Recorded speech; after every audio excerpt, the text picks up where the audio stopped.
বাণিজ্য নগরী হিসেবে পরিচিত তথা ত্রিপুরার উত্তর জেলার ধর্মনগর শহরে সম্প্রতি চোরের উৎপাতে অতিষ্ঠ জনজীবন। এই ব্যাপারে পুলিশের ব্যর্থতা অনেকাংশেই রয়েছে বলে বিভিন্ন মহলের অভিমত। আর এই চুরিকাণ্ড প্রতি রাতেই শহরের কোনো না কোনো প্রান্তে ঘটে চলেছে।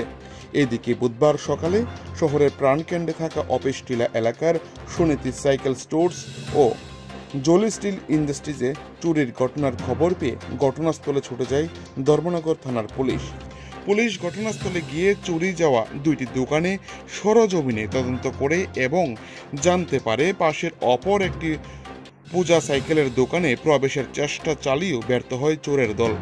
ধর্মনগর থানার মহিলা assistant sub inspector Ruma Debbarma জানান, খবর পেয়ে ঘটনাস্থলে এসে ঘটনার সত্যতা খুঁজে পেয়েছেন।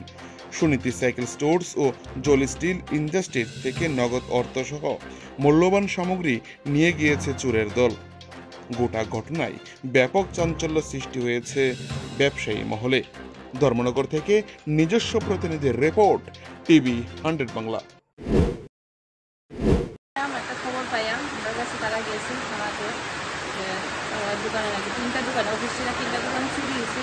তাহলে আমি প্রাথমিক ইনভেস্টিগেশন আমি আয়া প্রথম দেখলাম ঠিকই 3টা দোকানের থেকে 2টা দোকান চুরি হয়েছে আর একটা দোকানে ঢোকার চেষ্টা করছে, কিন্তু ঢুকতে পারছি না, দরজা বন্ধ আছে। মোটামুটি ম্যাডাম কটা নাগাদ এই চুরিকাণ্ড সংঘটিত হয়েছে একটা অনুমান? আনুমানিক রাত্রেই হবে। রাত্রে কোন কোন দোকানে হয়েছে চুরিটা? জলি ইন্ডাস্ট্রি আর একটি বিজিত ভট্টাচার্য দোকানে সাইকেলের দোকানে চুরি হয়েছে।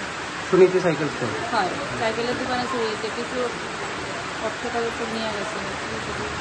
জলি ইন্ডাস্ট্রি ঢুকছে, এখন দেখা যাক কি কি জিনিস নিচ্ছে আনুমানিক। এত কিছু তো নেওয়ার তো কিছু নাই, দেখছি যতটুকু তারা নগদ অর্থ লোকের তারা লকার টকার ভাঙ্গা আছে, দেখছি যারা আসছিল টাকা নিয়ে গেছে।